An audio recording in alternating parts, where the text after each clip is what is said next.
It's the 23rd of October, and I am camped at an Ecolodge just beyond the tiny village of, it looks like Fint, F-I-N-T if spoken in English. I am almost literally camped at the end of the gravel road. I suppose it ends officially by their kitchen, which is right there. Not too far in this direction, maybe a kilometer, so less than a mile, is the actual village. Notice you can't even see it from where I'm standing.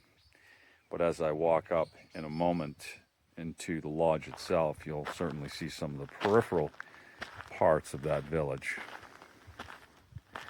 I'm told these palm trees are mostly dates. What you see here is the upper section of the oasis that is this community, literally referred to as the oasis of Fint. There's a small creek running through there. Beyond the greenery and above the lodge, all around in fact, are the Anti-Atlas Mountains. I exited the Atlas Mountains yesterday. I rode across a wide, mostly flat valley, and then I arrived to the Anti-Atlas Mountains. My impression is they're older. They're not as tall or sharp, but that's speculative.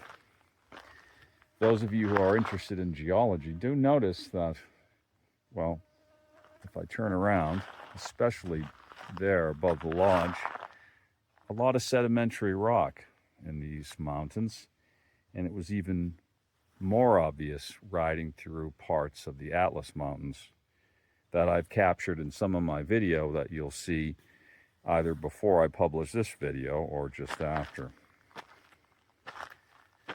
I arrived here yesterday, somewhat late, after a 160 kilometer day, 100-mile day.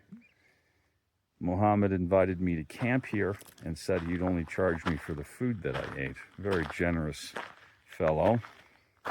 I have been eating a lot of food though, so that might have been a really smart move on his part. I paused here this morning. I didn't depart because I wanted to work on my route a bit more, especially as I rode into very high temperatures yesterday, and also just reconsider my strategy. So I'm going to start covering my arms in the high heat using sunblock on my neck and face. 106 degrees yesterday. It was uncomfortable, very, very dry, very intensive sun as well.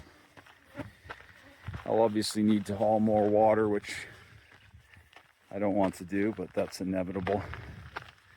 So I could continue with a list of things, tasks, logistics that I've fine-tuned here, but those are some of the highlights, my route especially. So that's why I'm still here a day after arriving.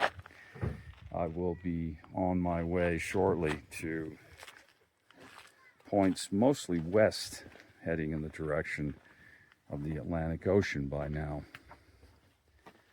So I'll now take a short walk up to the lodge itself and record a little bit of commentary there, but I want to be respectful of the other guests.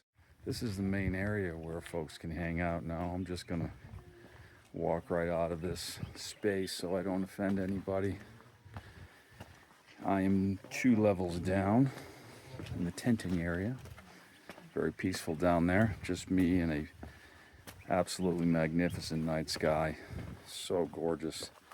The Milky Way and my old friends like Orion keep me company at night. Well, that's it from this Ecolodge. I have once again been very lucky. I discovered it, by the way, reading reviews on Google Maps. I also checked iOverlander and other spaces that I go into from time to time to try to find a unique experience. But with this one, I definitely struck gold.